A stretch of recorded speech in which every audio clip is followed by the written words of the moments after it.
Hi hello అండి very good morning. Welcome to Python life అండి. DevOps సిరీస్లో భాగంగా మనం ఈ వీడియో సెషన్లో why DevOps popular. So DevOps మనకి మార్కెట్లో ఎందుకు పాపులర్ అవుతుందో ఈ గురించి డిస్కస్ చేద్దామండి. అలాగే మీకు వీడియో ఎండింగ్ సెషన్లో ఒక ఇంపార్టెంట్ అప్డేట్ అయితే ప్రొవైడ్ చేస్తాను అబౌట్ లైవ్ ట్రైనింగ్ క్లాసెస్ గురించి. So let us start. So before DevOps మనకి టోటల్ సినారీ మనకి ఏ విధంగా ఉందంటే టోటల్ సినారీ మనకి మాన్యువల్ ప్రాసెస్ అండి. మాన్యువల్ ప్రాసెస్ అంటే మనకి డెవలప్మెంట్ టీం ప్రిపేర్ చేసిన ప్రాజెక్ట్ కోడ్ని ఆపరేషనల్ టీం వాళ్ళు మనకి డిప్లాయ్మెంట్ చేస్తారండి. ఎస్, డెవలప్మెంట్ టీం ప్రిపేర్ చేసిన ఎంటైర్ అప్లికేషన్ ప్రాజెక్ట్ కోడ్ని ఆపరేషనల్ టీం వాళ్ళు మనకి సర్వర్లో మనకి డిప్లాయ్మెంట్ చేస్తారండి. సో ఆపరేషనల్ టీం ఇక్కడ మాన్యువల్గా డిప్లాయ్మెంట్ చేసినప్పుడు సమ్ ప్రాబ్లమ్స్ మనకి అక్కర్ అవుతాయండి. ఫర్ ఎగ్జాంపుల్ జస్ట్ ఇమాజిన్ అండి, డెవలప్మెంట్ టీం వచ్చేసి సమ్ జావాలో ఎక్స్ వర్షన్ యూజ్ చేసుకొని ఎంటైర్ అప్లికేషన్ కూడా డెవలప్ చేస్తారండి. సో డెవలప్మెంట్ పీపుల్ వచ్చేసి సమ్ ఎక్స్ వర్షన్ ఆఫ్ జావాని యూజ్ చేసుకొని ఎంటైర్ అప్లికేషన్ డెవలప్ చేశారు. సో డెవలప్మెంట్ ఎన్విరాన్మెంట్ లో వచ్చేసి అప్లికేషన్ ప్రాపర్ గా రన్ అవుతుంది వాళ్ళు టెస్ట్ చేసినప్పుడు. బట్ సేమ్ అప్లికేషన్ ని ఆపరేషనల్ టీమ్ వాళ్ళు సర్వర్ లో డిప్లాయ్మెంట్ చేసినప్పుడు so they are configured Java some Y version ఇచ్చేసండి. Some application dependencies version compatible issues వల్ల మనకి ప్రాపర్ గా అప్లికేషన్ డిప్లాయ్మెంట్ అవ్వట్లేదండి. సో ఇక్కడ ఆపరేషనల్ టీం వాళ్ళు అండ్ డెవలప్మెంట్ టీం వాళ్ళు ఎస్ మిస్కమ్యూనికేషన్ క్రియేట్ అవుతుంది. సో ఎగ్జాక్ట్ గా డెవలపర్స్ ఎలా వర్క్ చేస్తున్నారు ఆపరేషనల్ టీం వాళ్ళకి తెలియట్లేదండి. ఆపరేషనల్ టీం వాళ్ళు సర్వర్లు ఏ విధంగా డిప్లాయ్మెంట్ చేస్తున్నారు ఎగ్జాక్ట్ గా డెవలప్మెంట్ టీం వాళ్ళకి తెలియట్లేదు. సో వాళ్ళ మధ్యలో కమ్యూనికేషన్ గ్యాప్ అనేది క్రియేట్ అవుతుంది బిఫోర్ డెవాప్స్ అండ్ దానివల్ల మనకి డ్రాబ్యాక్ ఏంటంటే అప్లికేషన్ మనకి డెవలప్ చేశాక ఎప్పటికో అది మనకి డిప్లాయ్మెంట్ అవడం ఎర్రర్స్ ని ఫిక్స్ చేయడం ఇదంతా కూడా మనకి టైం టేకింగ్ ప్రాసెస్ గా కాల్ చేస్తామండి. సో అదే మనకి డెవాప్స్ మెకానిజం యూజ్ చేస్తే డెవాప్స్ మెథడాలజీ యూజ్ చేస్తే సో ప్రాజెక్ట్ కోడ్ డెవలప్ చేయడం, బిల్డ్ చేయడం, టెస్ట్ చేయడం అండ్ డిప్లాయ్మెంట్ చేయడం అండ్ మానిటర్ చేయడం. సో ఎంటైర్ ప్రాసెస్ మనకంతా కూడా ఆటోమేషన్ ని పర్ఫామ్ చేస్తామండి. ఈ ఎంటైర్ ప్రాసెస్ మనకి ఆటోమేషన్ ని పర్ఫామ్ చేయడం.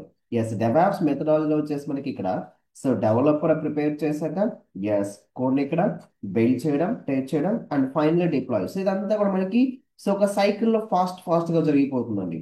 ఎస్, న్యూ ఫీచర్స్ మనకి డెవలపర్స్ అప్డేట్ చేసిన వెంటనే అదంతా మనకి వచ్చేసి సో ఫాస్ట్ గా సర్వర్లకు మన డిప్లాయ్మెంట్ అవుతుంది. That's why so majority of the companies release updates in hours instead of week or months అండి. సో ఒక న్యూ ఫీచర్ మనం ఇంప్లిమెంట్ చేయాలంటే సో విత్ ఇన్ 1 అవర్ లోపల ఆ ఫీచర్ అనేది మనకి రిలీజ్ చేస్తున్నారండి. అన్ని సర్వర్లు మనకి బిల్డ్ అవుతుంది, టెస్ట్ అవుతుంది అండ్ డిప్లాయ్మెంట్ అవుతుందండి బై యూజింగ్ డెవాప్స్ మెథడాలజీ. ఈ డెవాప్స్ మెథడ్ మనకి వెరీ ఫస్ట్ అడ్వాంటేజ్ మనకి ఏంటంటే అప్లికేషన్ చాలా ఫాస్ట్ గా సో క్లయింట్ కి డెలివర్ చేస్తున్నామండి. ఫాస్టర్ సాఫ్ట్వేర్ డెలివరీ ప్రాసెస్ గా కాల్ చేస్తామండి. అలాగే మనకి డెవాప్స్ మెథడాలజీ యూజ్ మనకి సో కొలాబరేషన్ మనకి ప్రొవైడ్ చేస్తున్నాడు. ఇందాక మనం డిస్కస్ చేసిన డెవలపర్స్ టీమ్ కి as well as operational team కి సో ఇక్కడ కమ్యూనికేషన్ గ్యాప్ క్రియేట్ అయింది కాబట్టి సో అప్లికేషన్ ఎప్పటికో డెవలప్ చేస్తున్నారు అండ్ సర్వర్లోకి ఇక్కడ డిప్లాయ్మెంట్ చేస్తున్నప్పుడు సో వాల్ ఆఫ్ కన్ఫ్యూజన్ ఇక్కడ మనకి క్రియేట్ అవుతుందండి. వాల్ ఆఫ్ కన్ఫ్యూజన్ మనకి క్రియేట్ అవుతుందండి. Yes, DevOps methodology main focus ఏంటంటే to remove the wall of confusion అండి. సో డెవలప్మెంట్ టీం వాళ్ళు ఏం చేస్తున్నారు అండ్ ఆపరేషన్ టీం వాళ్ళు ఏం చేస్తున్నారు ఇక్కడ సో సపరేట్ వర్క్ చేయకుండా so development people as well as operational team ఇక్కడ సో బోత్ టీమ్స్ కలిపి జాయిన్ చేసి ప్రాజెక్ట్ డెవలప్ చేస్తారండి. ఇలా బోత్ మెంబర్స్ జాయిన్ అయ్యి పర్ఫార్మెన్స్ మనకి మేజర్ అడ్వాంటేజ్ ఏంటంటే ఎస్ ఎవరు ఎలాంటి యాక్టివేట్ చేస్తున్నారు సో వాళ్ళు ఏం కాన్ఫిగర్ చేస్తారు అవన్నీ ఒక ఈజీగా ఫైండ్ అవుట్ చేయొచ్చండి. So DevOps methodology removes a wall between so development and operation team అండి. సో వాళ్ళకి వాల్ ఆఫ్ కన్ఫ్యూజన్ ఏదైతే ఉందో అది ఇక్కడ బ్రేక్ చేస్తున్నాం బై యూజింగ్ డెవాప్స్ మెథడాలజీ అండి. everyone works together from planning and to production. So planning దగ్గర నుంచి సర్వర్ లేకుండా అప్లికేషన్ డిప్లాయ్మెంట్ దగ్గర నుంచి టోటల్ ఇక్కడ అంత కొలాబరేషన్ అనేది జాయిన్ చేసి వర్క్ అనేది పర్ఫార్మ్ చేస్తుంది. ఇక్కడ మేజర్ గా యూజ్ చేసే టూల్స్ వచ్చేసి like Jenkins continuous integration, continuous deployment tool and Git, Docker, Kubernetes, and ఇలాంటి టూల్స్ అయితే యూజ్ చేసి వర్క్ చేస్తారండి.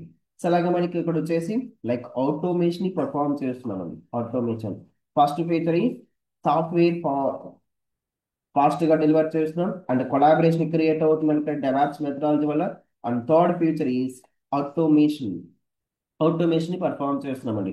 So DevOps to automate the build and test and deployment using CI/CD tools అని like Jenkins, Ansible, Terraform, those kind of things ని వచ్చేసి కూడా total task మనం automate చేస్తున్నామండి.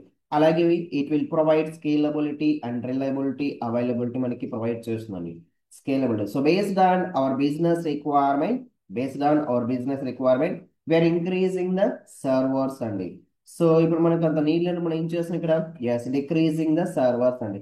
By using Docker and Kubernetes companies can easily scale up the application or scale down the applications అండి. So based on business traffic ని బట్టి ఇక్కడ automatic మనం స్కేల్ చేస్తాం అండ్ డౌన్ చేస్తామండి. అలాగే మనకి ఇంకా ఎలాంటి ఫీచర్ ప్రొవైడ్ చేస్తుందంటే కంటిన్యూస్ ఫీడ్బ్యాక్ మనకి ప్రొవైడ్ చేస్తుందండి. సో సర్వర్లో మనం వన్స్ మనకి అప్లికేషన్ డిప్లాయ్మెంట్ చేశాక సో మానిటరింగ్ ఆపరేషన్ పర్ఫామ్ చేస్తాం. General we're using Prometheus and Grafana అండి. సో సర్వర్లో మనకి ఏమైనా డ్రాబ్యాక్స్ ఉన్నాయి అవన్నీ కూడా మనం ఫైండ్ అవుట్ చేసి సో కన్సల్ట్ టీమ్ కి సెండ్ చేస్తామండి. ఎస్ ఆ కన్సల్ట్ టీమ్ చేసి ఇక్కడ సో ఆ బగ్స్ ఏమైతే రైజ్ అయిన వాటిని క్విక్ గా రిజాల్వ్ చేయొచ్చండి. సో ఇలా మనం గ్రేట్ ఫీచర్స్ మనకి అవైలబుల్ గా ఉన్నాయి. First one is faster software డెలివరీగా కాల్ చేస్తామండి. ఫాస్టర్ సాఫ్ట్వేర్ డెలివరీగా కాల్ చేస్తాం. ఫాస్టర్ డెలివరీ అండి, faster software delivery. And next one improved collaboration మనకి క్రియేట్ చేస్తుంది, ఆటోమేషన్ మనకి పర్ఫామ్ చేస్తుంది, స్కేలబిలిటీ, రిలయబిలిటీ, అవైలబిలిటీ ప్రొవైడ్ చేస్తుందండి అండ్ కంటిన్యూస్ ఫీడ్బ్యాక్. సో ఇన్ని ఫీచర్స్ ఉన్నాయి కాబట్టి మనకి డెవాప్స్ ఈజ్ వెరీ పాపులర్ అండి. DevOps is very popular. So మీకు ఒక ఇంపార్టెంట్ అప్డేట్ ప్రొవైడ్ చేస్తుంది కదా, సో అదేంటంటే సో పైథాన్ లైవ్ లో వచ్చేసి మనం DevOps and DevSecOps with AWS new batch start చేస్తున్నామండి. నవంబర్ 25th మనకి బ్యాచ్ స్టార్ట్ అవుతుందండి. So total course duration is 2 months and the fee structure మనం అబ్జర్వ్ చేయక 5999 అండ్ బ్యాచ్ టైం వచ్చేసి మనకి morning 7 AM to 9 AM Monday నుంచి Saturday వరకు sessions ఉంటాయి. సో అవర్ కోర్స్ సిలబస్ అండి. Yes, DevSecOps tools. We are using Sonar Cube, so OWASP, as well as Trivi, so IAC Secure Checkovi and ELK. So these kind of tools, మనం different tools తో integrate చేసి so security మనం provide చేస్తామండి. We are running some real-time projects also only. So deployment, so one end-to-end e-commerce application on AWS EKS. So we are deploying one pipeline use చేసుకొని ఇక్కడ మనం one end to end application perform చేస్తాం with different tools అండి. End to end deployment of application Jenkins, Tomcat and Ansible అండి. By using Ansible playbook ద్వారా so Jenkins ని, Tomcat ని integrate చేసి మనం ఈ విధంగా డిప్లాయ్మెంట్ చేయాలి. So these kind of questions మనకి డెఫినెట్లీ ఇంటర్వ్యూ సెషన్ మనకి రైజ్ అవుతుంది. ఆ ప్రాజెక్ట్ వర్క్ ఫ్లో గురించి మనం ఎక్స్ప్లెయిన్ చేయాల్సి వస్తుందండి. Thank you.